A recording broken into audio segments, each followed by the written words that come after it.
right, you're welcome to the faculty. This faculty today is going to be very interesting. And of course, before I start, I want to say a very wonderful good afternoon to you. On today's faculty, we're going to be looking at the trending issue that has affected democratic climate in the last couple of months. The issue of defection or cross-carpeting, as the case may be. In a number of states, and both at the national and state level all over the country, we have seen defections and cross-carpeting of politicians from different political parties to the ruling APC. Reasons adduced vary from one state to the other and from one climb to the other. At the National Assembly, we've seen defection of APGA, Labour Party, and PDP members to the ruling APC. Of course, the tsunami, I call it a tsunami, so said Mr. President through his Vice President during the visit of Mr. President to the official defection of the Delta State Governor, Right Honorable Sheriff Oboriwori, his predecessor, Senator Dr. Arthur Elfine Okowa, and the PDP structure in Delta State to the ruling APC. It took a lot of political gladiators in our words, but of course it wasn't unexpected, with the reasons adduced being the fact that there was so much happening at the PDP, both at the state and the federal level, causing a lot of imbalance and a lot of internal insecurity within the party. The crisis got to a level where they couldn't hold a Congress, and of course no leadership at the national level, even at the regional level. Moving forward, I have two men in the studio who are going to throw more light into this discussion and bring us up to perspective. I have to my immediate left a veteran broadcaster, an interpreter, and of course a man of a multilingual Nigerian. His name is Bishop Henry Uzo. You're welcome to the program. Thank you. It's a pleasure. And of course, a media aid to His Excellency Right Honorable Sheriff Oboriwori, a man that has traversed so much of our information management architecture in Nigeria, full of history and panache for governance and good governance. It's not that person than Comrade Nelson Eguare, or rather, Dr. Nelson Eguare, PhD. You're welcome to the program. Thank you very much. Always a pleasure having the both of you on this program. Thank you. And of course, you can see the opening salvo. We're looking at defection or cross-carpeting as the case to be. Let me start with you, Comrade Dr. Nelson. You and head of His Excellency Right Honorable Sheriff Oboriwori, your principal and the entire PDP structure in Delta State moved from the PDP to the APC. We called it the Vice President, or rather Mr. President through the Vice President, called it a political tsunami, and a lot of Nigerians agreed in principle. What can be attributed to that kind of tsunami we never ever seen or heard in the Nigerian political climate? Well, thank you very much for having me. Like you said in your intro, the PDP is highly divided as it is right now. The party is having issues both at the national level and at the regional level. And so the decision of the Delta State chapter to relocate to the ruling APC is not far-fetched. It was as a result of the issues that the party, that the PDP has been having over time. They've not been able to resolve in terms of having their NEC meeting and of course the National Convention to elect new officers. If you recall, the party has been having a series of caretaker or acting national chairman. We also have the issues of national secretary, which has gone up to the Supreme Court, and the Supreme Court has said that it's an internal affair of the party that we should go back and resolve. But the problem still persists because we do not have the leadership at the moment to solve that challenge. And of course, as a party or as a politician, if you wish to aspire for an office in that party as it stands now, you're going to run into some hitches because we have about 2 or 3 persons, as in contention for that position of national secretary. So if you go there to run and then they tell you that the man who signed your form is not the ideal national secretary, it means after you must have won your election and paid money, spent money and all of that. So we do not want that to happen, and hence the massive move. Let's look at it from your perspective. You're a man of history. You followed. You've been a commentator on so many elections that have since 1999, and of course, as a public affairs analyst, what's your take on this defection? Yes, at any point in time there is defection. It's about the prognosis, the political prognosis. Like he said, somebody looks at his political future. Politics is not about permanent friends or permanent foes. It's about a permanent interest. And fortunately or unfortunately, our politics has declined from ideological leadership to money leadership.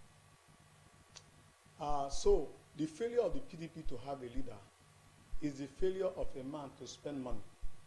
He who pays the piper, he takes the tune. Let's come to Delta State. The defection is about what we call returning to the stronghold, returning home. It's about reorganizing to refire. What do I mean? Trace the history of the PDP to RDN. Who was the precursor? Is Ibori? I am able to talk confidently because I'm not an honorable man, so that you won't say I'm playing. But you see, anybody who has been a good journalist is like the fourth man. What do they call those linesmen? The fourth official. Now, if you're a good referee, you even see the match better than the referee who is on the pitch with them. So politicians don't know that we know them too much. Now, Ibori spent his personal money to build the party, the policies of Delta State. So he collapsed from ideology in the days of Adechomre to money politics in time of Ibori, 1999, or the time preceding it. So now you find that over time, the politics of Delta State have been dictated by he who pays the piper, and that's Ibori. Take it or leave it.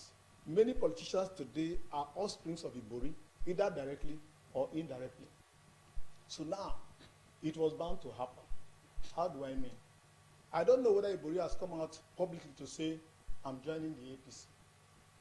But the time that the movements we saw before the 2023 elections, one, coupled with the fact that the daughter, who is now like his forerunner in politics, the one nosing around what is going on, defected openly to the APC. Now, with the problem that, or let me use the word challenge that our brother has talked about, if you are a governor of Delta State that has been hegemonous in being let me say, a one-party state, we have remained the same PDP all this while. And then you now find that somebody who is a principal actor, take note, after Ibori, everybody that became governor became because Ibori permitted. I speak this with authority because I watched from the sideline. Now, the same man, technically, if you watch the first generation of governors in 1999, it was Ibori and Jagaban that were calling the shots. I don't know what they were calling that time, whether it was Jagaban, but Ibori was named the sheikh. Now go and find out what a sheikh means. Now, that is the reason why it was impossible for them to take over Delta State by any means, because Jagaban said, leave Delta State for sheikh. Now, somehow there is a rapprochement between the sheikh and Jagaban. Now, as a governor, you sit down and look at your political future. What if at the end of the day, with the way PDP is and the way the nation is formatting, by the expenditure profile, the disposition of Jagaban, we lose the election in Delta State? What becomes our political future? So, what do we do? A deft move. I clapped the day. People were just talking. I just laughed. I said, well, because you are not a politician. Now, that was the deftest political move. Whatever you want to call it, Holocaust, a master stroke. Whether you call it political Holocaust, whether you call it tsunami, whether you call it earthquake, whatever name you call it is okay. But for me, it's the deftest move by the PDP in Delta State. Now, check. Everybody are united. Whether you call them Omar Agege, they were PDP. Who formed Omar Agege? Where was he before? Who made him? So a family has reunited and formed a common front again. So now, head or tail, they are going to win. How do I mean?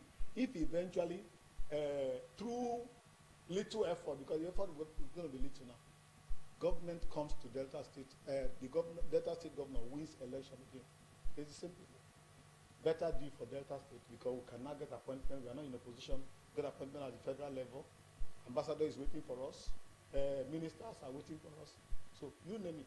So for me, I will always clap my hands. Win-win situation. It was the depth. Now, talking about the depthness of the decamping, as the case may be. Now, let's look at the integration into the new APC. There have been a lot of insinuations arising from divergent opinions of the fact that before you have to go and join, before you are coming to the APC to get cards, you must show letter of resignation for the PDP. Some school of thought are of the opinion that it will be difficult to have an integration seamlessly because most of the people in the APC that they went to meet were people that were formerly in the PDP, that were aggrieved members of the PDP, and they are strong structure. They named names, the likes of Victor Oche, the likes of Sanebi, the likes of even the Sobotier. There's so many of them. Names were Nigel Ned, the likes of Macaulay. Names were mentioned, but people were looking scared that this is going to look difficult for this old brigade. Old brigade, Omar was mentioned as well. Old brigade, former PDP members who are the founding fathers of the PDP, now accepting an integration of the PDP structure into the APC. How viable will this relationship be? First, let me start with the area of resignation letter you mentioned. In this case, in the Delta scenario, I don't think there's anybody remaining to tender any resignation letter to. We all moved. Okay, there's nobody remaining in the office. We all moved. So in the case of my ward, for instance, the ward chairman also moved. So am I going to tender resignation letter to somebody who is living with me? So that one is a non-issue. Then talking about integration, it's already happening because if you look at the statements emanating from some of these leaders in quote, some of the leaders from APC, they're already embracing the new era. They're already seeing the governor as the leader of their party, and they are all queuing behind, just as the governor admonished on the day of defection. So I don't see any reason why we shouldn't work together. The most important thing here is the governorship ticket, and they all know that every sitting governor deserves a second term, especially when they perform well. And we have a performing governor here, and so I don't see any reason why they should not work together, why they should not welcome him, and then give him the maximum support to lead the party to victory come 2027. So the integration is already happening, and I don't see any issues. Now let me take it up. Let me add to what you have said. You see, that's where the depthness comes in. That's where the foresight comes in. Now you cannot take it away because it's an unwritten law. Let me put it that way. That the governor of the state is the leader of the party. You can't take that away from him. So that's where the depthness of that move is located. Now it doesn't matter who went first to APC. We are here. I'm the sitting governor, and I'm APC now. So the structure is under my you control. don't argue it. And then look at it like I told you, he who pays the piper dictates the tune. Now, all those people who have gone ahead, who, if you check, what were they doing? They were receiving money from National, in quote, to make noise, to propagate the party. None of them can say, I spent my money to form structure for APC. No. So it still boils down to who has spent money. You understand? So I said it's an assemblage. It's a reunion of like old brothers. So it's a reunion. And then when they reunite, okay, for instance, they now have, let me say, an APC party meeting. Normally, the governor will preside, as it were. The state chairman of the APC will be there also. But you see, in all of their achievement of their position, everybody will still defer to that one man. I don't want to mention him now. Do you understand? So the structure is already there. And I can tell you that if you look at it it's still going to be according to what did you put in. The governor has put in a lot by collapsing the structure of the PDP in the state. Is a lot, sir. More than a lot. Collapsing it to the world level, like our brother has told us. That you can't quantify that in terms of money. If we are going to give money to the foot soldiers of APC in the state to canvass for all the wards, to no. So that was a lot. So that one is currency for the governor. Then you now come. Who are the people that did the groundwork? So you find that the structure is going to come like this. That some of those people who are making it in APC, whether you call yourself state chairman or they say Delta not chairman, Central chairman, all of those people will still find their level within the hierarchy of what we were before. You can only make noise. For instance, when the governor of the state now has gone, I saw a picture yesterday of when he visited Mr. President. Do you know the content of the discussion? Fine. Now, if you were the arrowhead of APC in the state before, you don't have the access that the governor has now to Mr. President. Exactly. You must accept that. You can't fight that. So water must seriously find its level. So the issue of integration is not going to be a problem because it's going to follow political structural pattern, and everybody knows where it belongs. It's possible that somebody was making noise before as the world chairman of APC. Now, no matter how world chairman you are, and let's take for instance Ibori, is now a member of the APC in your ward. What level of leader are you to Ibori? So that is not an issue. That is still where we praise this move. That is the deftest political move. I'm not a politician, but you see, I am happy with those who play their game well. If you want to be a journalist, be a good one. If you want to be a teacher, be a good one. It will pay you back. If you want to be a politician, man, be abrasive about it. Don't look at people's face or whatever they are saying. I cannot be a politician, but if I see a good one, I applaud it. Let's talk about the economic implications of the defection.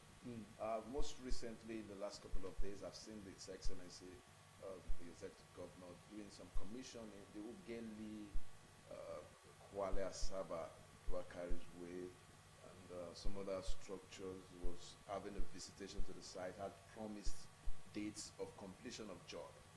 Somebody adduced to the fact that he was a working governor under the PDP, and the possibility of him winning and returning back was very much there because he was working. Okay. But then he defected, and he defected with just everyone. No, come again. What? I will query that the possibility that he will come back because he's working. I said someone. I'm reporting. Because he has told you how that it is the structure of your party that projects you. I said someone was saying that. That he shouldn't have defected because PDP was working in Delta State. It was infrastructures everywhere.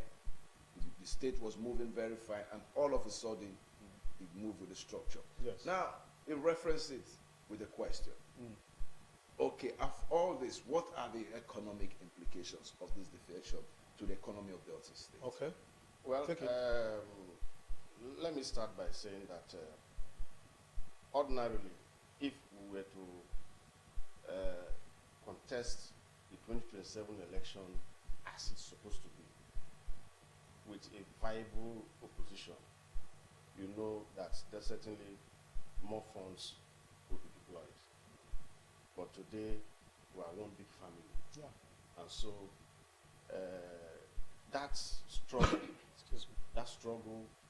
to spend money as much as possible is no longer there.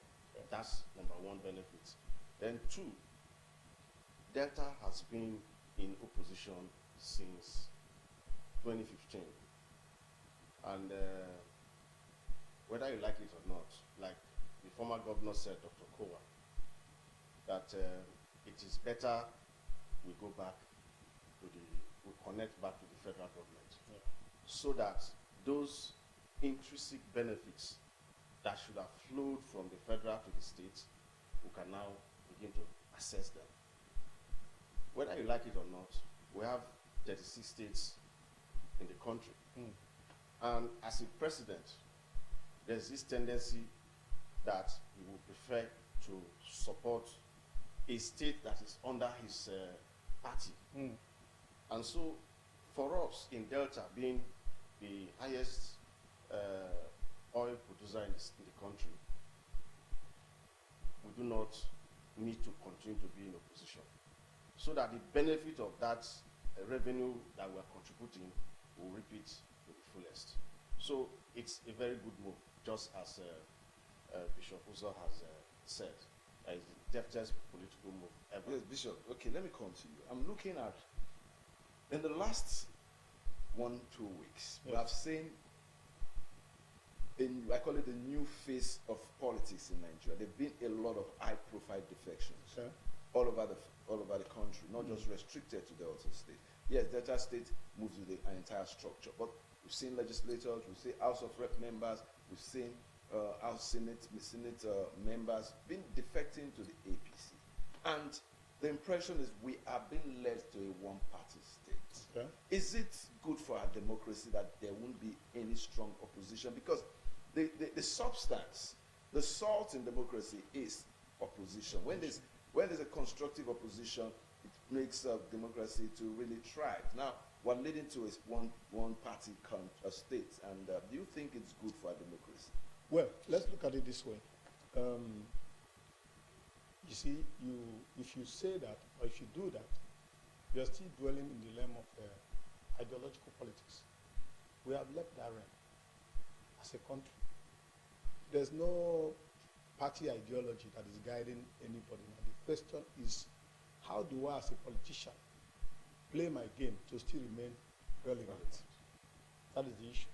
Now, whether we win election as a one-party state, or by the time, I believe, because there is nothing inherently wrong, naturally wrong with a one-party state. But definitely, I know there will be other parties.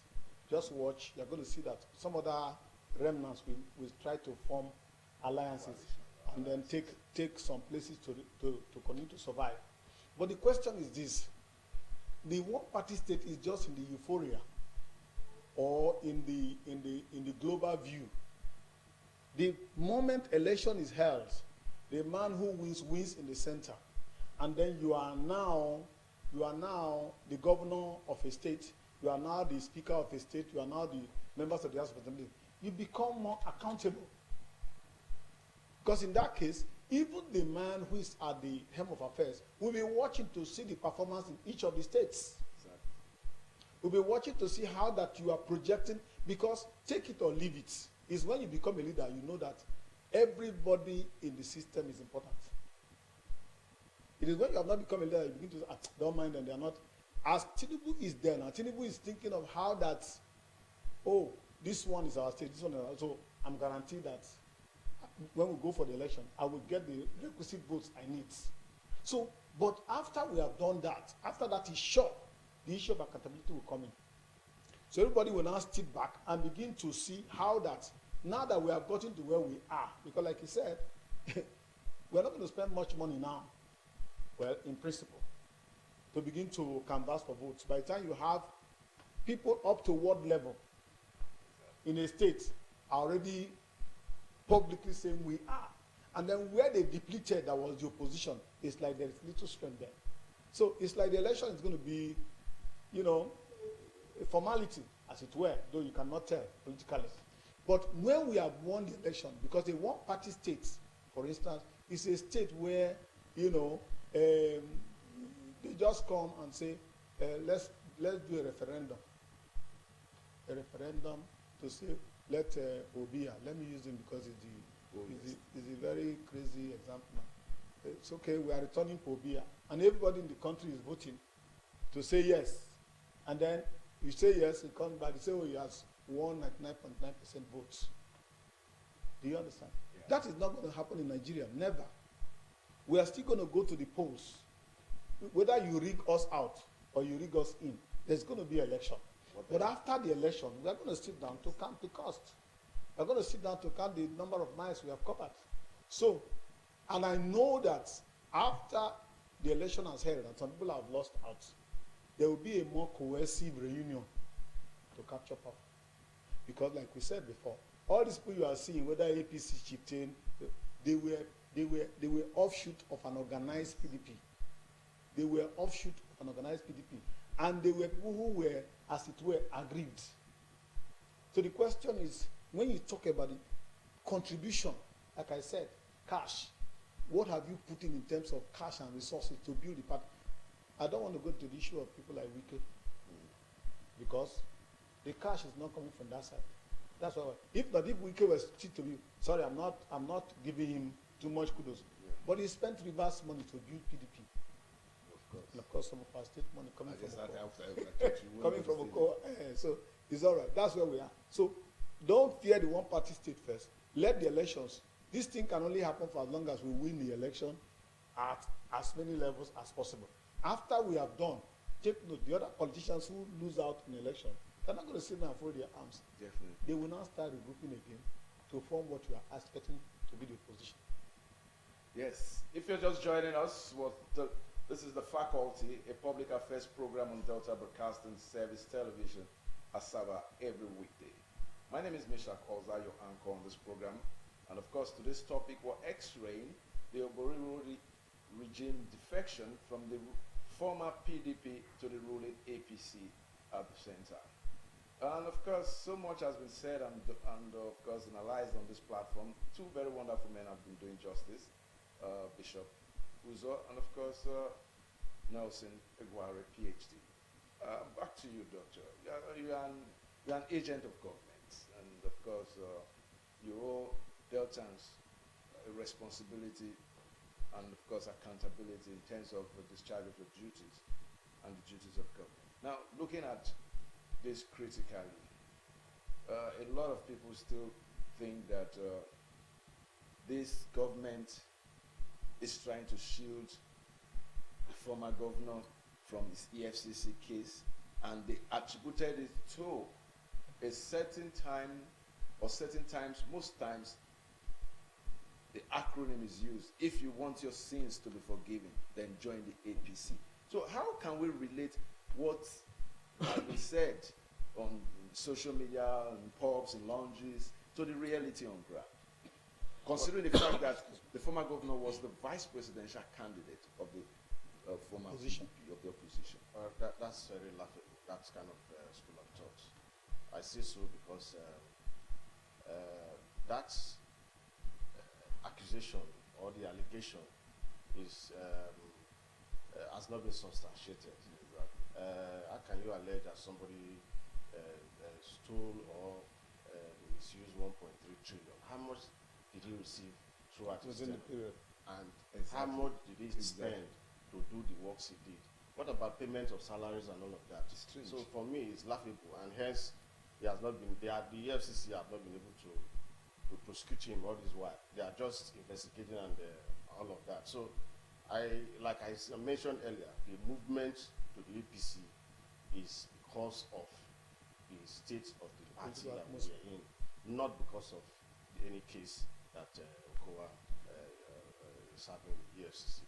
That cannot be said to be true, because up till now they've not been able to take him to court. If they have any tangible evidence, I'm sure they would have arraigned him in court. So that should be ruled out entirely. It has nothing to do with it. It's the reality on ground. Yes. All right, now let's transvex to the River State scenario, because the Delta State scenario yesterday on one of these live television podcasts, I listened to a narrative of an expected lifting arising from of course, let me start with the fact that the National Assembly set up a committee to be overseeing the affairs of River State presently. And now it is being postulated that by May 29th, when the administration will be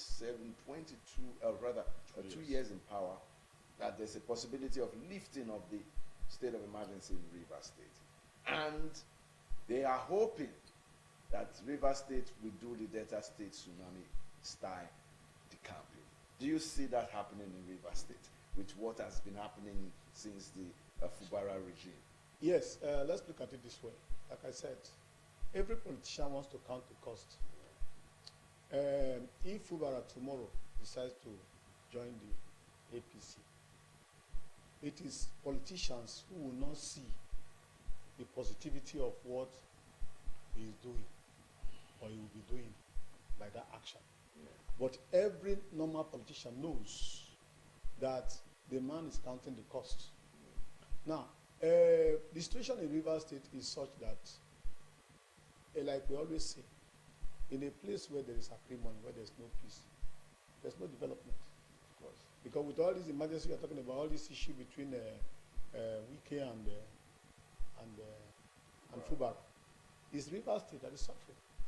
Now, at the end of the day, if Fubara now decides to do what Delta State did, that's the better for Rivers State.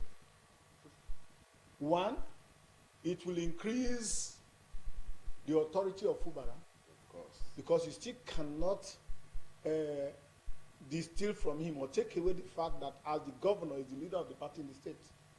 Definitely. In that case, to some extent, the Wike people will not become it's members of his party. Are you seeing it? You can't fight. So it's also a master stroke that he can explore. And I wouldn't be surprised myself. Because like we always say, politics is not about permanent friends, permanent foes, or permanent what do you call it? You have a name, you are now a superstar. No. What is my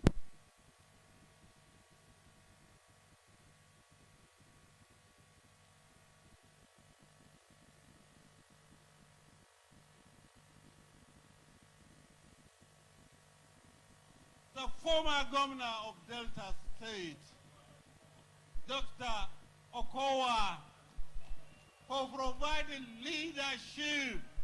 In fact, the National Working Committee is highly impressed because of the cordial relationship that is existing between predecessor and successor, which is very difficult in this country. So we have to thank Dr. Okowa for that good relationship. Ladies and gentlemen, my job now is very important. That is accepting, welcoming, and also embracing the governor and the people of Delta State into our great party, the APC. Mr. Governor, what I will... But we all know that all his investment, all his heart is in APC. Of course. He knows that his future is in APC. So whatever he was doing was still to see how it could be relevant, because whatever politics you want to play, you must, my people say, your clothes fit you from the house.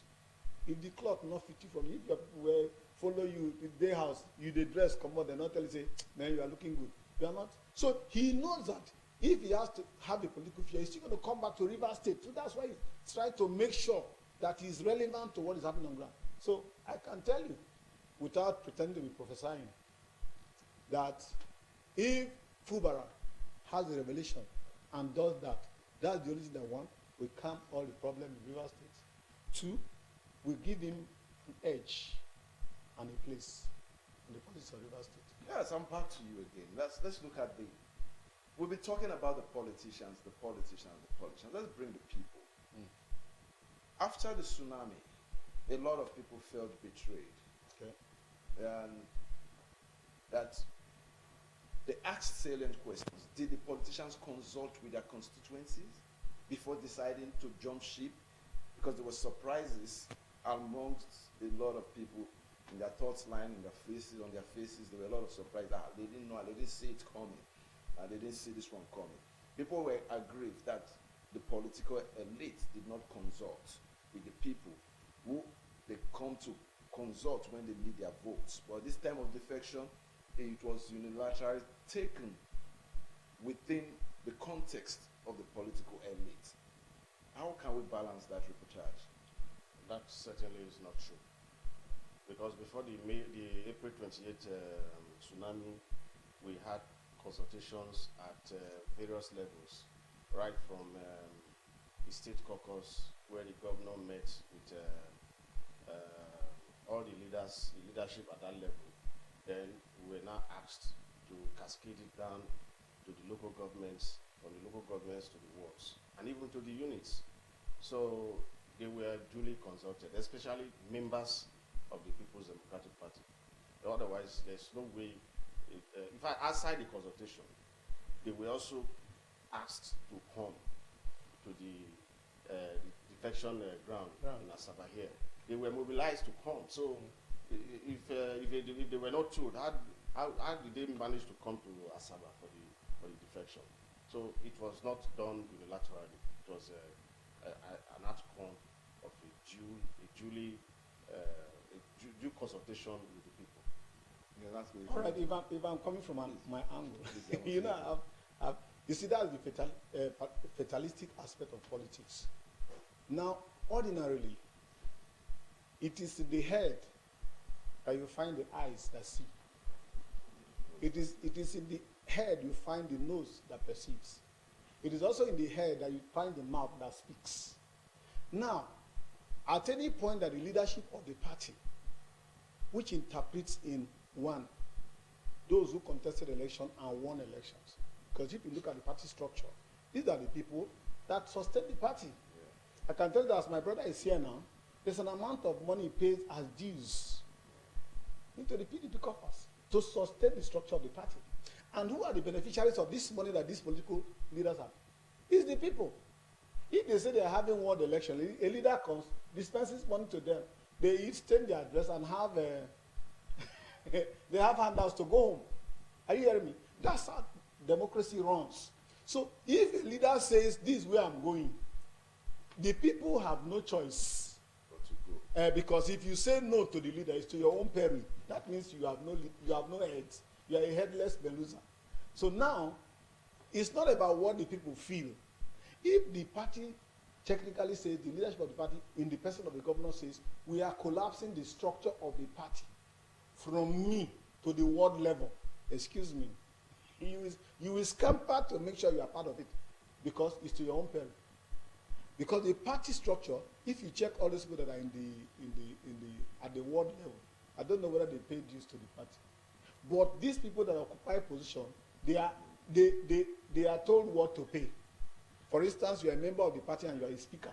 The amount you pay is fixed, and you drop it. So that is what makes you a leader in the party. He who pays the piper, don't forget that, always dictates the tune. So the people can say it as a form of classroom discourse, debate and all this beer parlor analysis. It fits that environment. But when it comes to the actual dispensation of politics, that is the fatalistic aspect. It takes a leader to be the one making decisions, to be the one knowing what to see, what to say. We had some defections, or rather some resignations from non-defectors. And of course, it didn't come as a surprise, because like we always say, not everybody will always follow a vision. Some people resigned their appointments. They cited non-consultation, they cited unilateral decision, they gave different reasons attributable to what is clearly on the ground. Now, considering the fact that you people have put in so much in the PDP since 1999, is it not a loss to Deltans that such a party they've been so used to, they are leaving?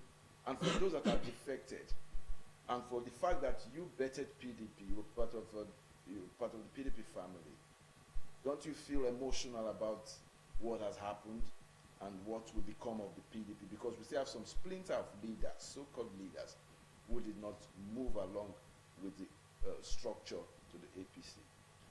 Well, in as much as I would say that the decision to move is a painful one, because over time, we've come to love the PDP as a party. But like I explained earlier in my opening remarks, because of the challenges, the intractable challenges bedeviling the party at the moment, we can no longer continue to be in that route. And so the move became very, very necessary. For us, we will not want the PDP to die. For me in particular, would still like them to resolve their issues and then become competitive again. But as at now, the PDP, as it is now, as it stands now, is no longer in existence as far as Delta is concerned. Then for those who resigned, some of them, especially one person, I don't want to mention his name, he has not been behaving like an appointee of government. Strangely. Yes, so I had even thought that perhaps he had either left earlier or he has been relieved of his position. But not until now that I saw his resignation letter. So for me, it's good riddance. Yes, so. One last word, please. Yes, sir. This particular one is interesting. Now, if you check the history, I told you it's not about what is happening. It's about the whole idea of party politics is to get power. And that is the politics that we are playing now. The defection is politics. Now, I can tell you that after the election is won in the state under APC, and then the states in its leadership and in Rakafa can find that this party is no longer representing the interests of it. They can also decamp again. So it's a movement, bro. The same people can finish after they've gained the election. Say, okay, we're going to reformat our PDP. We can even call another, but we go back to where we were. There is no, this thing is not fixed. No permanent It's a movement. friends, no permanent foes. So says panelists here. All we have are just permanent interests. Today's topic, X-raying Governor Boriwari's defection, has been very incisive, informative, and very interesting to take a listen. I want to appreciate my panelists, Bishop Henry Uzo. Thanks for coming on the program. Thanks for having me. And of course, Dr. Nelson Eguare, PhD. Thanks for coming on the program. Thank you very much. Yes, the faculty returns to your studios tomorrow. Stay tuned and make sure you join us. Good afternoon.